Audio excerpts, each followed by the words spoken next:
बहुत सारी चीज़ें हो गई भाई एक दिन में, लाइक सीरियसली। देखो वैसे पीटर ड्यूरी कमेंट्री में तो गोट है, लेकिन इस ग्रेटेस्ट स्टोरी लाइन को विटनेस करने के लिए ना भाई तुमको पीटर ड्यूरी के शब्द सुनने की जरूरत नहीं है भाई। तुम जितने भी तुम अर्जेंटीना के फैंस हो, फुटबॉल फैंस हो, लियोनेल मेसी के फैंस हो, भाई इस स्टोरी को तुम अपने आप में गोट तरीके से विटनेस कर सकते हो, अपने आप अपने तरीके से इस चीज़ को एक्सप्रेस कर सकते हो।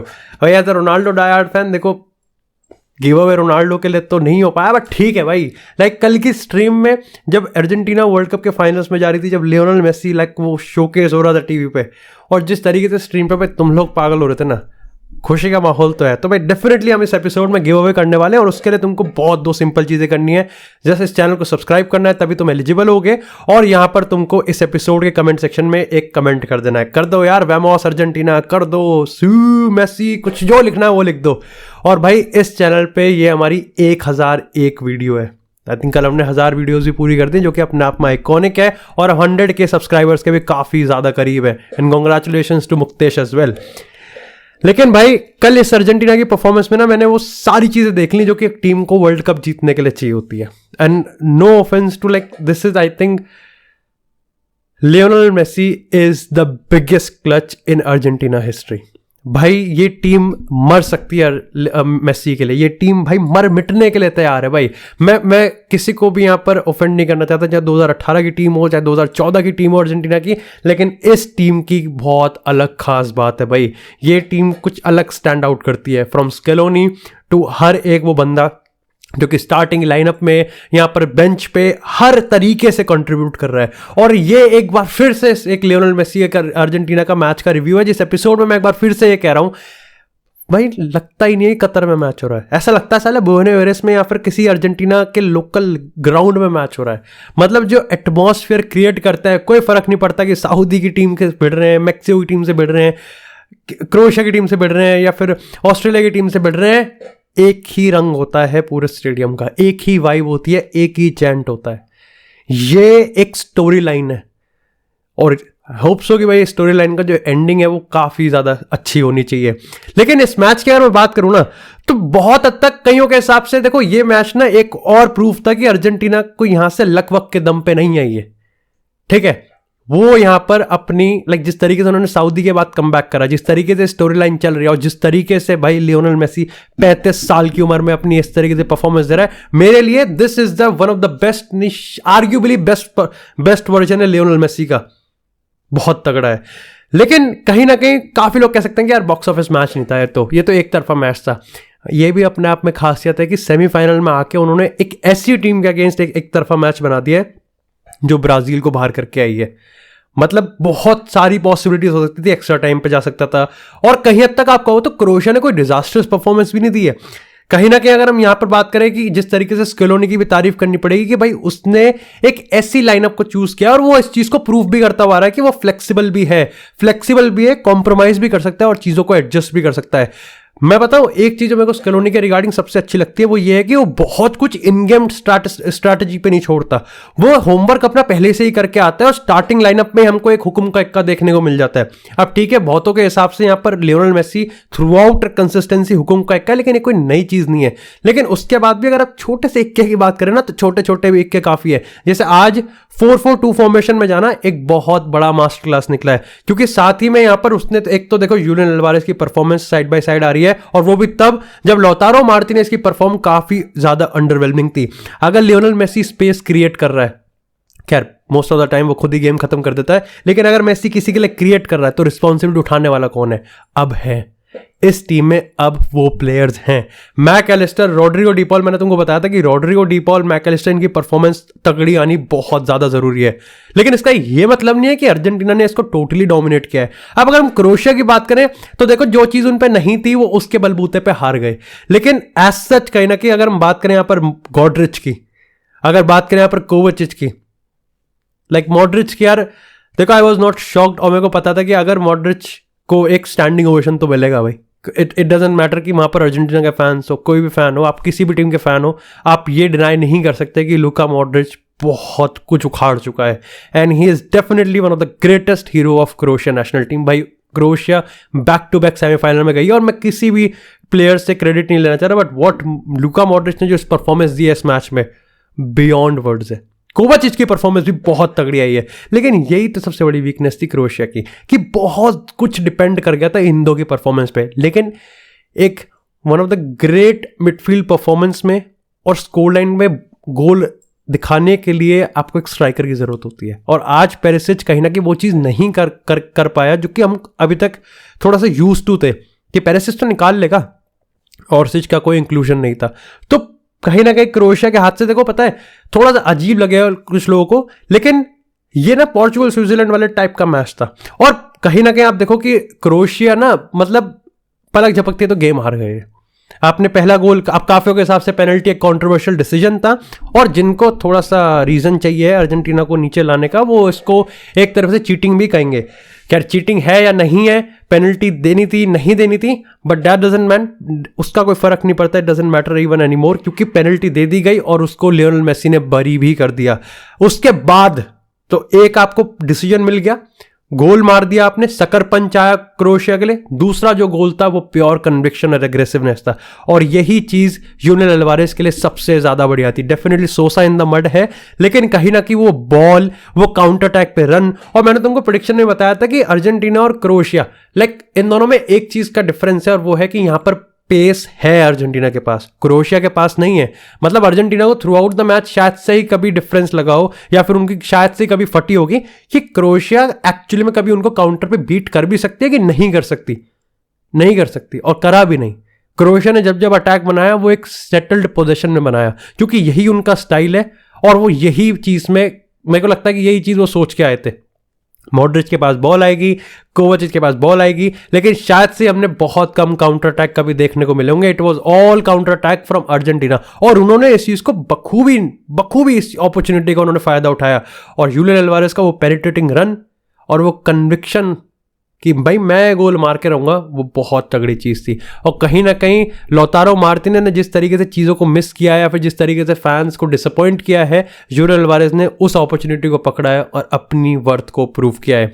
लेकिन डेफिनेटली यार, एपिसोड में आगे जाने से पहले भाई एक बार तुमको मैं एक अपॉर्चुनिटी बताता हूँ कि तुम अपनी एक दुबई की ट्रिप और बाली की ट्रिप बिल्कुल फ्री में यहाँ पर ग्रैब कर सकते हो। तुमको ज़्यादा कुछ नहीं करना है, एक बहुत ही वंडरफुल एप्लीकेशन बल्लेबाजी को तुमको इंस्टॉल करना है मेरे दिए गए लिंक से, जो कि डिस्क्रिप्शन में और पिंड कमेंट में।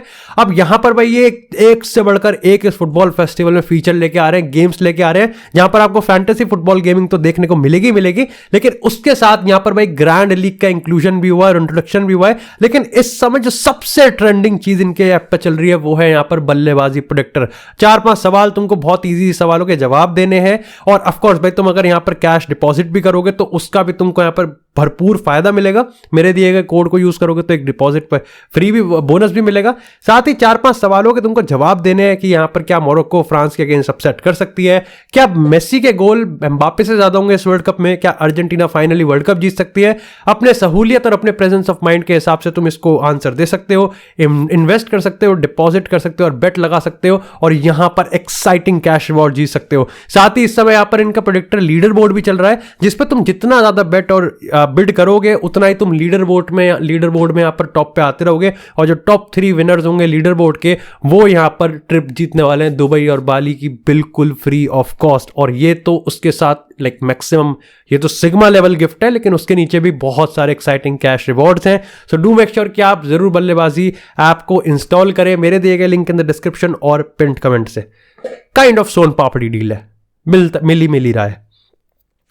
लेकिन कहीं ना कहीं मेरे को लगता है कि देखो, आपको इस वर्ल्ड कप, मैंने बहुत बार इस चीज को कहा है कि आपको वर्ल्ड कप में सब टैक्टिकली ब्यूटीफुल होने की जरूरत नहीं है, आपको वर्ल्ड कप में ब्रूटल, रूथलेस और अपॉर्चुनिस्टिक होने की जरूरत है। थोड़ा सा लक भी काम कर जाता है, लेकिन आई थिंक यहां पर तो आपको सीरियसली मोमेंट्स की जरूरत होती है, और अर्जेंटीना ने आज मोमेंट्स पिक किए हैं। मतलब मैं ये कहूंगा कि ग्वार्डियोल ने ना बहुत तगड़ी परफॉर्मेंस दी आज, लेकिन फिर भी मैं ये कह दूंगा कि शायद से लियोनेल मेसी ने ग्वार्डियोल को 1-2 इंसिडेंट पे वापस से क्रोएशिया भेज दिया है। लाइक वो जो उसने असिस्ट करा है ना यूलियन अल्वारेज के लिए, उसका जवाब नहीं है यार। And that is the prime example कि लियोनेल मेसी किस किस चीजों के कैपेबल है करने का। कोई तोड़ नहीं है 35 साल की उम्र में, कोई तोड़ नहीं है। और मैं अभी भी अपने स्टेटमेंट से पीछे नहीं हटूंगा कि ये अर्जेंटीना की टीम एक अच्छी टीम है, लेकिन इसको one of the best team Lionel Messi बनाता है। मैं कोई क्रेडिट नहीं छीन रहा कि जूलियन अल्वारेज ने आज बहुत बढ़िया परफॉर्मेंस दिया है, कोई क्रेडिट नहीं छीन रहा कि Mac Allister, Rodrigo De Paul ने गंदा काम किया है, और जो काम वो होता है ना जोसे मोरिनो कहना कि डर्टी पर्सन होना चाहिए, यहां पर मैं कोई ओटामेंडी, एमिलियानो मार्टिनेज ने भी आज काफी ज्यादा सॉलिड परफॉर्मेंस दी है, डिस्पाइट कि ज्यादा उसको टेस्ट नहीं किया गया, लेकिन जब जब किया गया he was there, presence of mind हमेशा थी। But I am still going to say कि लियोनेल मेसी इस टीम को कैरी ही नहीं कर रहा, बल्कि वो अपना ड्रीम ना अपने बलबूते पे पूरा कर रहा है। यस, ये पूरी टीम अर्जेंटीना की सपोर्ट कर रही है, लेकिन लियोनेल मेसी 2014 में, 2018 में और अब 2022 में, और ये अपने आप में आइकॉनिक है for no reason. Like this is me, like this is Ronaldo diehard fan. तुम भी किसी के भी फैन हो सकते हो, बट अगर तुम ये चीज अप्रिशिएट नहीं कर सकते, I am sorry my friend, तुम लोग अपने आप को एक अंधेरे में रख रहे हो, शायद से अपने आप को तुम थोड़ा सा डिवॉइड कर रहे हो एक फुटबॉल एनिग्मेटिक स्टोरी को, और उस स्टोरी को तुम यहां पर विटनेस करो भाई, उसकी तारीफ करो भाई।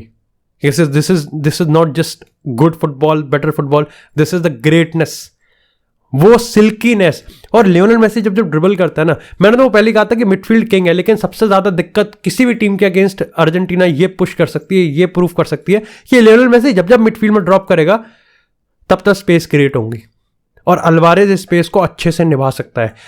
इस अर्जेंटीना की टीम को पता है कब इनको कॉम्प्रोमाइज करना है, कब इनको लिटरली सामने वाली टीम के सामने झुकना भी पड़ेगा, और कब इस टीम को धावा बोलना पड़ेगा। मैंने प्रेडिक्शन में कहा भी था कि ये अर्जेंटीना की टीम एक्चुअली में अगर हाई प्रेस करेगी ना तो क्रोएशिया संभाल नहीं पाएगी, और अर्जेंटीना की टीम ने वो ही करा, हाई प्रेस करा लेकिन बैठे भी, लेकिन फिर हाई प्रेस करा, पहला गोल मारा, दूसरा मारा, और फिर तीसरे के लिए भी गए, और तीसरा तो खैर it was just Lionel Messi moment. और इस मैजिक मोमेंट को आप ज्यादा कुछ बयान नहीं कर सकते, मतलब एक one of the best defender जो कि इस वर्ल्ड कप कैंपेन में था, उसको ऐसा दिखाना, ग्रेटनेस।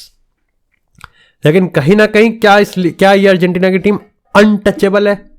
नहीं, बट हाँ डेफिनेटली भाई जिन रीजंस की वजह से ये यहां तक पहुंचे और फाइनल में आ गए हैं, that is more than enough कि ये अर्जेंटीना फाइनल क्यों जीत सकती है। मैं यहाँ पे प्रेडिक्शन भी नहीं कर रहा, और ना ही मैं यहाँ पे चीज़ों को एग्जैजरेट कर रहा हूँ, मैं बस तुमको ये बताना चाह रहा हूँ कि जो स्ट्रॉन्ग पॉइंट किसी टीम के हो सकते हैं, वो स्ट्रॉन्ग है तो कितने स्ट्रॉन्ग है, और अगर वो स्ट्रॉन्ग है तो क्या वो स्ट्रॉन्ग इनफ है कि वो यहाँ पर उनको ग्लोरी तक ले जा सकते हैं। और स्केलोनी की मैं तारीफ करना चाहूँगा कि उसने यहाँ पर बहुत कुछ करने की कोशिश नहीं की है। जैसे कभी कभार कहते हैं ना कि गार्डियोला ओवर थिंक कर जाता है, कभी कभार कहते हैं कि tactical master class disaster class में बदल सकता है। स्केलोनी बहुत कुछ नहीं करना चाहता, वो 2-3 छोटी चीज़ों को चेंज कर देता है जो कि उसको लगता है कि हाँ ये बहुत ज़रूरी है, और वो अपने मेन फोकस पे रहता है, that is bring the best out of Lionel Messi. वो काम हो गया, समझो बाकी सारे काम भी धीरे धीरे हो जाएंगे।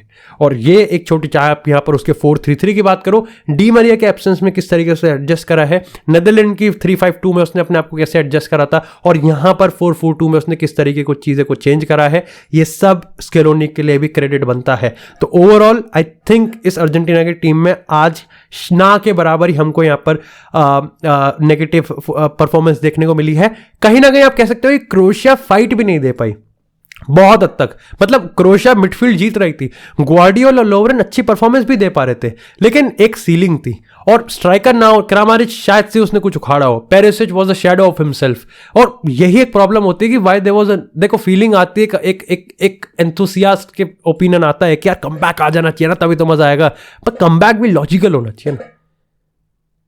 हाँ दे ट्राई टू मच कि हाँ मैं गोल मार दें, बट अगेन नेदरलैंड के पास जो चीज़ थी कमबैक की, वो इन पे नहीं थी।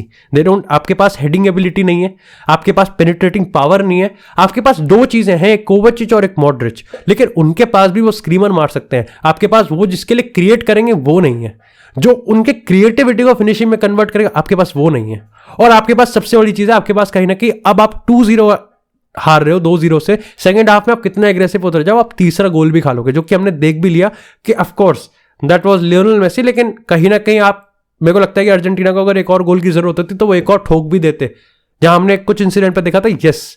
लेकिन ओवरऑल भाई it is a historic moment for all the Argentina fans and Messi fans, और हम यहाँ पर जो चीज़ विटनेस कर रहे हैं that is absolutely epic. I hope कि भाई तुमको ये इनस्क्रिप्टेड वीडियो अच्छी लगी हो, और अच्छी लगी हो तो यार इस वीडियो को लाइक करना, गिव अवे के लिए भाई चैनल को सब्सक्राइब करना और कमेंट करना। डू मेक श्योर कि आप बल्लेबाजी ऐप को जरूर इंस्टॉल करो, और भाई हमारे 100K भी जल्दी से जल्दी कंप्लीट करवाओ। Congratulations to Muktesh, thank you so much, see you guys in the next episode. तब तक के लिए stay safe, stay tune, and I will see you in the next episode.